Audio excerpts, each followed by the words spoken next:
নমস্কাৰ ক্লাস 10 সায়েন্সৰ যেটো নতুন সিলেবাস দিছে 30% ৰিডিউস কৰি হে সিলেবাসটো আমি যে এনালাইসিস কৰিম ম্যাথছৰ অলৰেডি কৰিলো তোমালোকে চাইছা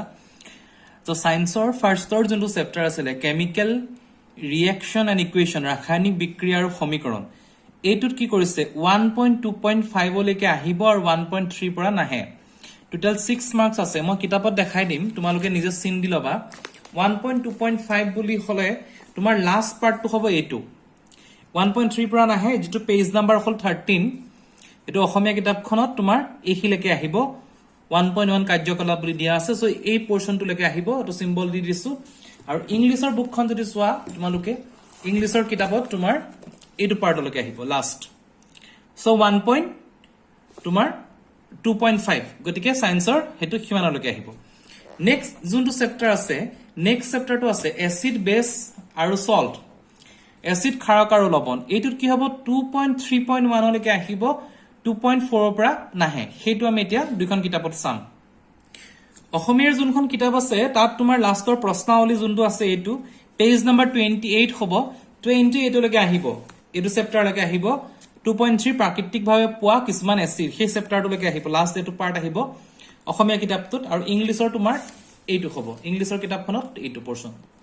পেজ নাম্বাৰ 28 লাষ্ট পাৰ্ট আহিব more about salts তাৰ আগলৈকে আহিব ইখিলৈকে তোমাৰ সেকেন্ড চেপ্টাৰটো আহিব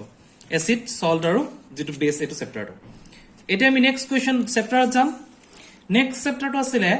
মেটাল এণ্ড নন মেটাল ধাতু আৰু অধাতু 3.4.5 লৈকে আহিব 3.4.6 ৰ পৰা নাহে মেটাল নন মেটালৰ ডিটেইলছটো চাম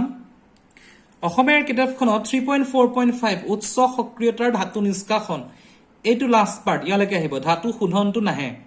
এখিলৈকে আহিব পাৰ্টটোত যেটো পেজ নাম্বাৰ 52 ইংলিছত আহিব তোমাৰ এইটো পোৰশন সেম আৰু 3.4.5 extracting metals towards the top of this activity series so এইটো আহিব page number 52 refining of metal to ইয়াত নাহে এই পোৰশনৰ পৰা নাহে 3.4.6 ৰ পৰা নাহে এতিয়া আমি নেক্সট চেপ্টাৰত যাম মেটাল নন মেটালৰ পিছত নেক্সট চেপ্টাৰটো আছে carbon and its compound carbon and its কম্পাউণ্ডত কি হৈছে 4.3.4 লৈকে আহিছে আৰু 4.42 নাহে সো আমি এটা হেখিনি চেক কৰিম চেপ্টাৰ 4 অসমীয়া কিতাপখনত 4.3.4 প্ৰতিস্থাপন বিক্ৰিয়া সাবস্টিটিউশন ৰিঅ্যাকশন ইয়াৰ এই প্ৰশ্নাৱলী দুটা আছে এটো লাষ্ট পেজ নাম্বাৰ 71 ইংলিছৰ কিতাপখনত সাবস্টিটিউশন ৰিঅ্যাকশন 4.3.4 লাষ্ট কোৱেশ্চন ইখিলৈকে আহিব সো ইংলিছৰ পাৰ্টটো ইমানলৈকে আহিব আমি নেক্সট পাৰ্টত যাম question chapter 5 and 6 complete chapter আহিব ফুল চেপ্টাৰ গতিকে হেতু আমি না যাও গতিকে 5 6 আমাৰ কমপ্লিট পঢ়িবই লাগিব একো বস্তু তোমাৰ তাত ৰিডিউস কৰা নাই কমাই দিয়া নাই আমি নেক্সট যাম চেপ্টাৰ 7 কন্ট্ৰোল এণ্ড কোঅৰ্ডিনেশন নিয়ন্ত্ৰণ আৰু সমন্বয় 7.2.1 লৈকে আহিব 7.2.2 পৰা নাহে হেতু আমি কিতাপত এতিয়া চাম 7.2.1 উদ্দীপনাৰ প্ৰতি সহাৰি লাষ্ট পাৰ্ট আহিব পেজ নাম্বাৰ 120 এই পোৰশনটো লৈকে আহিব 7.2.2 পৰা নাহে ইংলিছৰ কিতাপখনত এইটো পোৰশন আহিব 7.2.1 এটো 7.2.1 সেম পেজ এই পোৰশনটো লৈকে আহিব লাষ্ট পেজ নাম্বাৰ হৈছে 120 so moment due to growth এখিনি পৰা আৰু নাহে গতিকে এটো চেপ্টাৰ ইমানলৈকে আহিব চেপ্টাৰ 7 নেক্সট আছে chapter 8 how do organism reproduce জীৱই কেনেকৈ বংশ বিস্তাৰ কৰে 8.3.2 8.3.3 2 লৈকে আহিব 3.3 লৈকে নাহে এতিয়া আমি কিতাপত চাম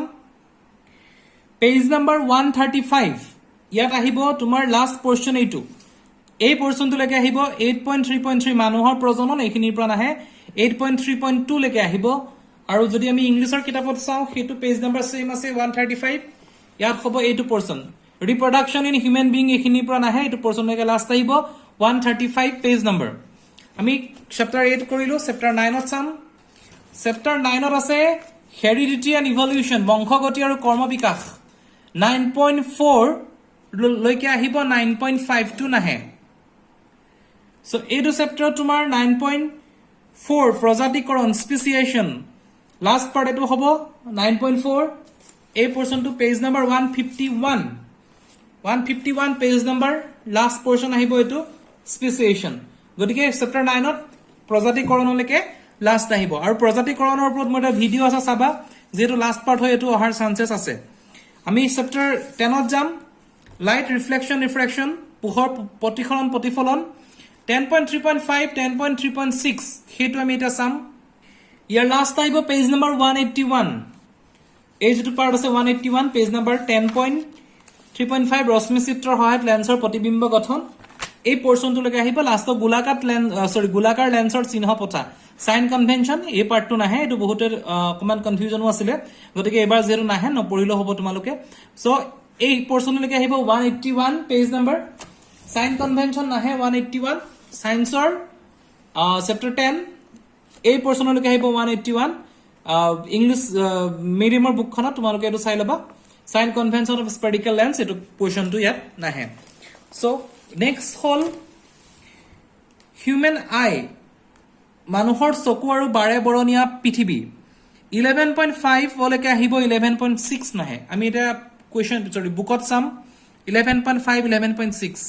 মানুহৰ চকু বাৰে বৰণীয়া পৃথিৱী human eye and colourful world ইয়াত আহিব 11.5 বলৈকে আহিব দ্য এটমস্ফেৰিক ৰিফ্ৰেকশন বায়ুমণ্ডলীয় প্ৰতিসৰণ এই পোৰশনটো লৈকে আহিব পেজ নম্বৰ 195 পোহৰৰ বিক্ষেপণ এই পোৰশনটো নাহে সো হেতু ইংলিশ মিডিয়ামত মই দেখাই দিছো 195 পেজ নম্বৰ এটমস্ফেৰিক ৰিফ্ৰেকশন এই পোৰশনটো লৈকে লাষ্ট আহিব তোমালোকে চাই লোৱা সো 195 হৈছে পেজ নম্বৰ সো এই পোৰশনটো লৈকে মানুহৰ চকুৰ চেপ্টাৰৰ পৰা হিউম্যান আই ইটো পাৰ্টলৈকে আহিব এতিয়া আমি নেক্সট পাৰ্টত যাম ইলেক্ট্ৰিসিটি বিদ্যুৎ 12.6.2 লাষ্ট আহিব এন্ড দেন 12.7 ৰ পৰা নাহে আমি এটা ইলেক্ট্ৰিসিটি পাৰ্টত যাম বিদ্যুৎ চেপ্টাৰ এটো লাষ্ট আহিব 216 পেজ নম্বৰ বিদ্যুৎ প্ৰবাহ তাপীয় ক্ৰিয়া 12.7 এই পোৰশনটোৰ পৰা নেক্সট কিনি নাহে সো লাষ্ট তোমালোকৰ বিদ্যুৎ চেপ্টাৰৰ এই পোৰশনটোই আহিব যেটো 12.6.2 সমান্তৰাল সজ্জাত ৰোধক ৰেজিস্টাৰ্স ইন প্যাৰালেল সো পেজ নম্বৰ হৈ গল তোমাৰ 216 ইংলিশ মিডিয়াম বুকখনত মই দেখাই দিছো পেজ নম্বৰ 216 লাষ্ট পোৰশনটো এটো লেকে আহিব heating effect of electric current এই পোৰশনটো তোমাৰ নেক্সট পাৰ্টটো নাহে গতিকে 216 লৈকে আহিলে আমাৰ বিদ্যুৎ চেপ্টাৰটো নেক্সট হৈ গল আমাৰ magnetic effect of electric current বিদ্যুৎ প্ৰবাহৰ চুম্বকীয় ক্ৰিয়া 13.6 13.7 হেতু আমি এতিয়া চাম পেজ নম্বৰ 237 13.6 বৈদ্যুতিক generator electric generator last part আহিব বিদ্যুৎ চেপ্টাৰ ম্যাগনেটিক চেপ্টাৰটোৰ পৰা পেজ নম্বৰ 237 ঘৰুৱা বৈদ্যুতিক বৰ্তনী ডমেষ্টিক ইলেক্ট্ৰিক সাৰ্কিট হে চেপ্টাৰটো নাহে ইংলিশ মিডিয়ামত মই দেখাই দিছো ইলেক্ট্ৰিক জেনাৰেটৰ এটো আহিব up to this so 237 page number magnetic effect of electric current হেতু ইমান পোৰশনলৈকে আহিব আমি এটা নেক্সট চেপ্টাৰটোত যাম সোৰ্সেস অফ এনাৰ্জি শক্তিৰ উৎসসমূহ 14.3.1 লৈকে আহিব 14.3.2 নাহে এটো মই অসমীয়া মিডিয়ামৰ বুকখনত দেখাই দিছো 14.3.1 লাষ্ট পাৰ্ট এটো আছে সো 14.3.2 সোৰ্সেস ফ্ৰম সি সমুদ্ৰৰ পৰা প্ৰাপ্ত শক্তি হেতু নাহে লাষ্ট তোমাৰ আহিব সৌৰ শক্তি আৰু সোলাৰ সিস্টেম যেটো আছিল আমাৰ 14.3.1 হেতুৱে লাষ্ট হ'ব পেজ নম্বৰ 250 লৈকে চাবা sources is energy english medium kitabot dekhai disu page number 250 sources from c nahe to last part ahibo 14.3.1 next chapter jam ami our environment 15.2.1 leke ahibo and 15.3 to nahe so our environment at cham ami ta ki ahibo our environment 15.2.1 english medium sorry অসমীয়া মিডিয়ামৰ কিতাপত দেখাইছো 15.2.1 লৈকে আহিব page number হ'ব 261 page number last এইটো question আছে পৰিস্থিতি তন্ত্ৰৰ বিয়োজকৰ ভূমিকা কি এই চেপ্টাৰলৈকে লাষ্ট আহিব 15.2.1 আৰু নেক্সট এইটো চেপ্টাৰত নাহে আৰু ইংলিশ মিডিয়ামৰ কিতাপখন আছে how do activity effects our environment তাৰ পৰা আৰম্ভ হয় 15.2.1 ওজন লেয়াৰৰ পৰা 15.4 এক্টিভিটিজ এইটো লাষ্ট আমাৰ ইয়াত এক্টিভিটি হ'ব তাৰ পিছত 2.1 লৈকে পাৰ্টখিনি তোমাৰ নাহে গতিকে এই পাৰ্টটো ইমানে আহিব আৰু যোনটো তোমাৰ লাষ্ট চেপ্টাৰ দিয়া আছে সেই চেপ্টাৰটো কমপ্লিটলি তোমালোকৰ এক্সামত নাহে যেটো আমাৰ প্ৰাকৃতিক সম্পদৰ ব্যৱস্থাপনা দিয়া আছে ম্যানেজমেন্ট অফ ন্যাচাৰাল ৰিসোৰ্সেস এই চেপ্টাৰটো নাহে গতিকে 90 মাৰ্কৰ হ'ব 10 mark internal assessment 10 mark total 100 mark so সায়েন্সৰ কাৰণে এইখিনি চাবা যিখিনি চেপ্টাৰ তোমালোকে অলৰেডি পঢ়ি দিলা আৰু ইয়াৰ পৰা এক্সক্লুড কৰিছে সেই বস্তুখিনি ভালকে চাই ল'বা এবাৰ,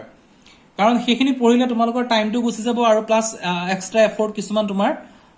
গুচি যাব তোমালোকৰ এনেই। এণ্ড নেক্সট যদি তোমালোকক কিছুমান পাৰ্টিকুলাৰ কুৱেশ্যনছ আছিলে যিখিনি অলৰেডি এক্সক্লুড কৰি দিলে আৰু যিখিনি অলৰেডি বহুত বেছি কমন হয় এক্সামত, গতিকে তেনেকুৱা কিছুমান কুৱেশ্যনৰ যদি এক্সাম্পল লাগে মেইনলি ছায়েন্সৰ, তেতিয়াহ'লে মোক কমেণ্ট কৰিবা, মই কিছুমান এক্সাম্পল ভিডিঅ' বা শ্বৰ্টকে দি দিম যিখিনি তোমালোকে কমপ্লিটলি এক্সক্লুড কৰিব পাৰা, নহ'লে যথেষ্ট টাইম যাব। বিশেষকৈ ইলেক্ট্ৰিচিটি চেপ্টাৰ, লাইট চেপ্টাৰ, তাৰ চেপ্টাৰৰ কিছুমান এনেকুৱা এক্সাম্পল আছে যিখিনি অলৰেডি এক্সক্লুড হৈছে। চ' সেইখিনি যদি তোমালোকে এক্সক্লুড মিনছ চিলেবাছৰ পৰা উঠি গ'ল, যদি সেইখিনি তোমালোকে জানিব বিচাৰা তেতিয়াহ'লে মোক কমেণ্ট কৰিবা। চ' আজি ভিডিঅ'টো ইমানখিনিয়ে, ভালকে চাবা আৰু কিবা ডাউট থাকিলে ক'বা। Thank U.